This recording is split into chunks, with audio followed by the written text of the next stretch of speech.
Meaning of DQ. DQ. DQ. DQ.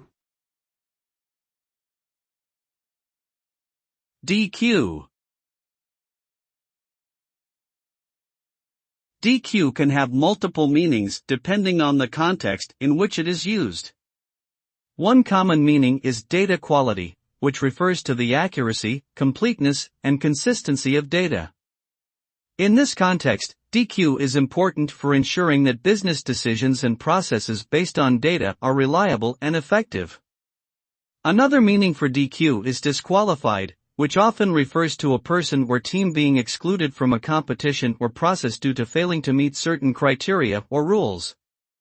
In this case, being DQ'd can have negative implications for one's reputation and future opportunities.